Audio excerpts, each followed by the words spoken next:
Assalamualaikum warahmatullahi wabarakatuh. Perkenalkan, nama saya Nur Amalia. Saya mahasiswi YIN Syekh Nurjati Cirebon, Fakultas Ilmu Tarbiyah dan Keguruan. Jurusan saya Pendidikan Guru Madrasah Ibtidaiyah atau biasa disebut PGMI, semester 2 kelas B. Nah, tujuan saya bikin video ini untuk memenuhi tugas akhir semester atau biasa disebut dengan UAS.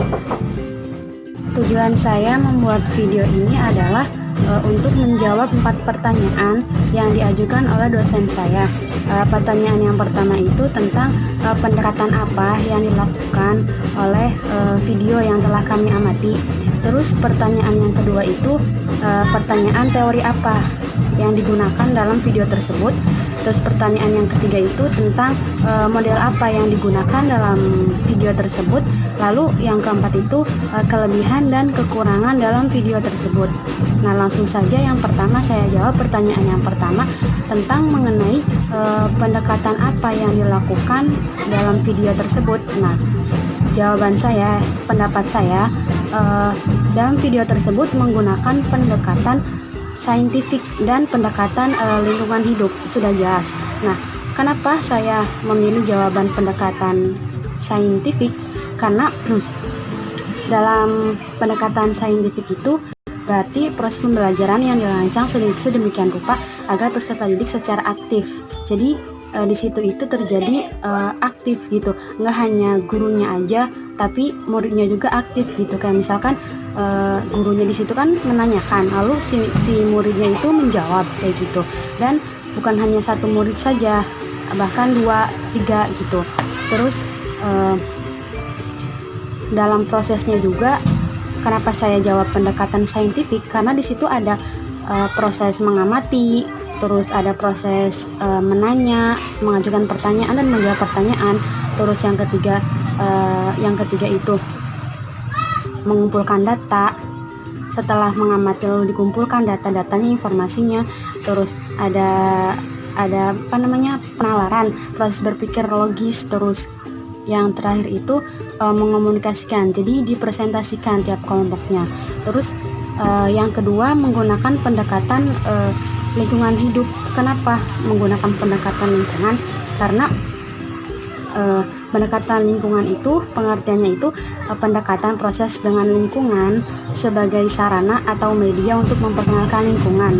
Nah, tadi kan dalam video itu kan temanya kan tentang lingkungan hidup kayak gitu.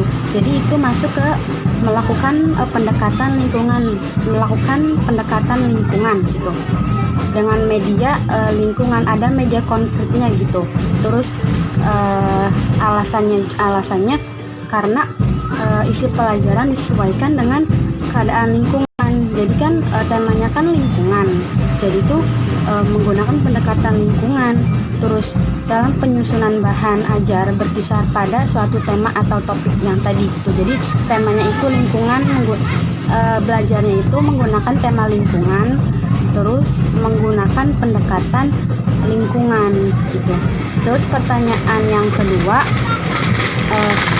sesuai dengan teori apa? Nah, kalau menurut saya dalam video tersebut menggunakan teori Piaget gitu, Piaget, tulisannya Piaget, menggunakan pendekatan Piaget.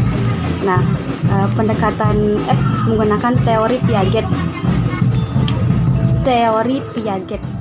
Kenapa saya menjawab menggunakan teori Piaget? Itu karena dalam video tersebut itu cara pembelajaran IPA-nya itu berdasarkan teori Piaget, karena dalam videonya itu gurunya itu memperhatikan setiap siswa yang mereka lakukan gitu. Kayak misalkan berdiskusi kan, di situ videonya kan suruh berdiskusi. Itu gurunya itu nggak dibiarin aja, tapi diperhatikan. Kayak misalkan mengunjungi dari kelompok satu ke kelompok yang lain kayak gitu. Apabila ada kesulitan, gurunya juga membantu gitu. Terus teori Piaget juga alasannya karena memberikan kesempatan kepada anak gurunya. Jadi gurunya itu memberikan kesempatan kepada anak untuk menemukan sendiri jawabannya gitu. Kayak misalkan gurunya itu kan kayak misalkan itu juga pendekatan problem, jadi pendekatan masalah. Kayak misalkan gurunya kan memberikan masalah, itu kan tentang lingkungan, kenapa sih kita harus merawat lingkungan kayak gitu. Terus jadi gurunya itu memberikan kesempatan kepada peserta didiknya, kepada muridnya gitu untuk menjawab. Enggak semuanya itu harus dijawab sama gurunya. Jadi itu alasannya menggunakan teori Piaget gitu. Terus langsung saja pertanyaan ini, berarti pertanyaan yang ketiga itu dalam video tersebut menggunakan model pembelajaran apa. Nah, kalau menurut pendapat saya dalam video tersebut menggunakan model pembelajaran CTL atau Contextual Teaching and Learning, itu yang pertama. Terus yang kedua menggunakan model pembelajaran kooperatif tipe Jigsaw. Nah, saya jelaskan dulu. Jadi kalau Contextual Teaching and Learning itu jadi modelnya itu model pembelajaran yang benar-benar kayak nyata gitu. Kayak misalkan itu kan dalam video tersebut kan temanya kan tentang lingkungan, tentang kayak misalkan gurunya kan nanya, kenapa kita harus menjaga lingkungan, harus merawat lingkungan. Itu kan kayak misalkan dalam kehidupan sehari-hari kita harus menjaga lingkungan. Kalau misalkan kita enggak menjaga lingkungan, itu akan terjadi kayak misalkan banjir. Kalau misalnya udah banjir bisa jadi tanah longsor dan bencana-bencana yang lainnya. Nah, itu kan termasuk dalam sebuah kenyataan dalam hidup sehari-hari. Kayak misalkan kita harus benar-benar bersih-bersih lingkungan. Kalau misalkan ada sampah yang berserakan kita ambil gitu loh. Jadi itu yang dimaksud dengan model CTL atau Contextual Teaching and Learning. Jadi itu benar-benar kenyataan dalam kehidupan sehari-hari kayak gitu. Itu video yang menurut pendapat saya itu menggunakan model CTL. Terus yang kedua menggunakan model kooperatif tipe Jigsaw. Nah, kenapa saya menjawab menggunakan model kooperatif tipe Jigsaw? Karena dalam model kooperatif tipe Jigsaw itu ada 3 tahapan. Nah, dalam video tersebut juga, dalam video yang saya amati yang diberikan oleh dosen itu terdapat 3 tahapan juga. Nah, yang pertama dimulai dari pendahuluan, yang kedua dimulai dari kegiatan inti, dan yang ketiga itu penutup. Nah, jadi kan kegiatan yang pertama pendahuluan, kayak misalkan di video tersebut kan guru mengucapkan salam, terus menanyakan kabar siswanya, gimana kabar siswanya, terus berdoa bersama. Terus yang dilakukan laginya itu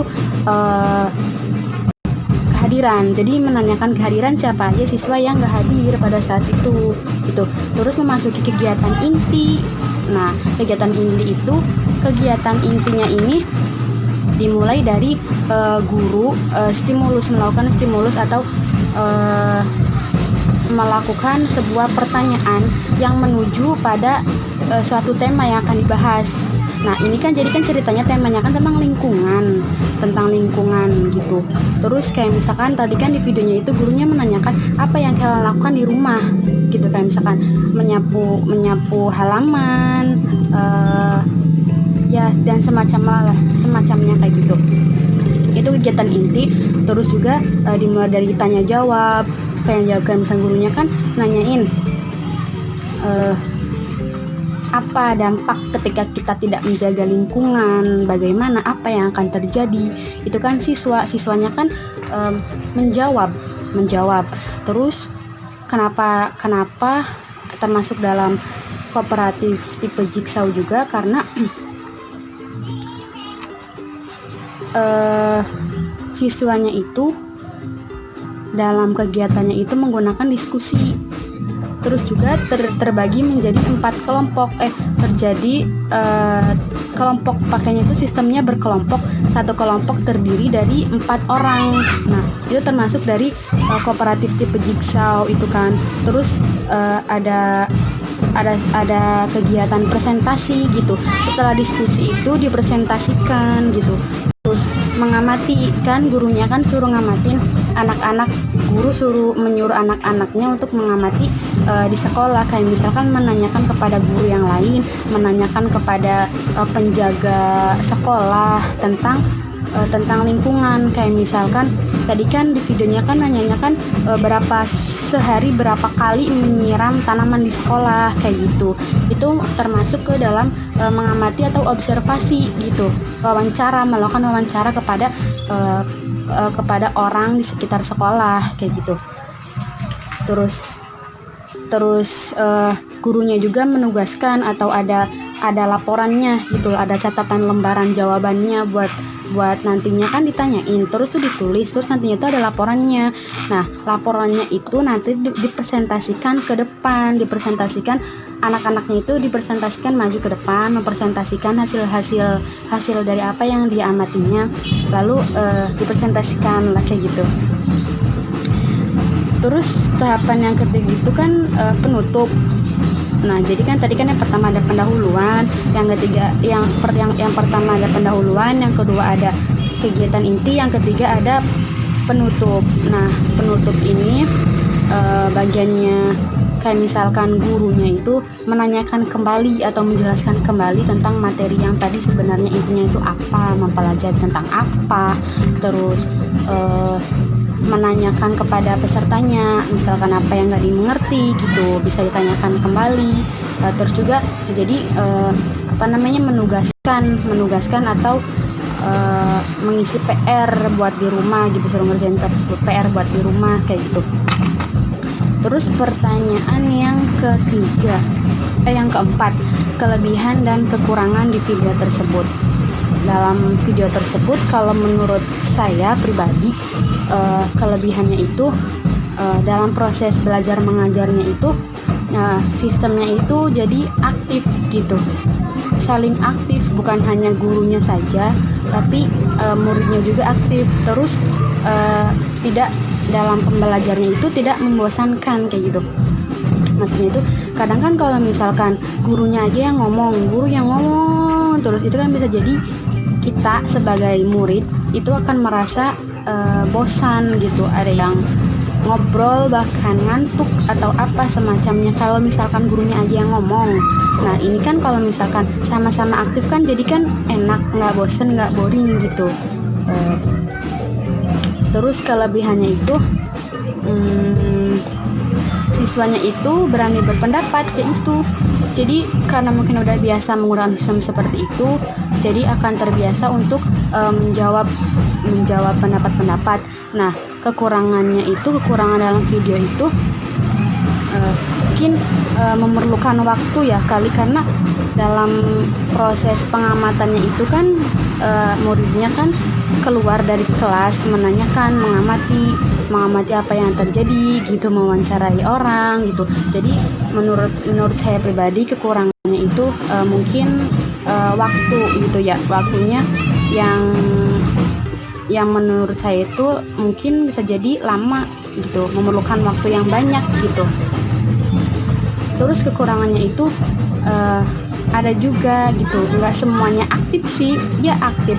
Kalau misalkan dilihat dari semuanya itu dilihat dari pure gitunya sih iya aktif, tapi kan ada aja orang yang diem gitu, maksudnya apalagi sistemnya kan berkelompok, jadi mungkin hanya yang kelompok-kelompok pemimpin kelompoknya aja yang jawab gitu. Mungkin cukup sekian jawaban dari saya. Apabila kurang memuaskan mohon maaf. Apabila ada kesalahan kata mohon maaf. Apabila ada kata-kata yang menggelabet mohon maaf. Wassalamualaikum warahmatullahi wabarakatuh.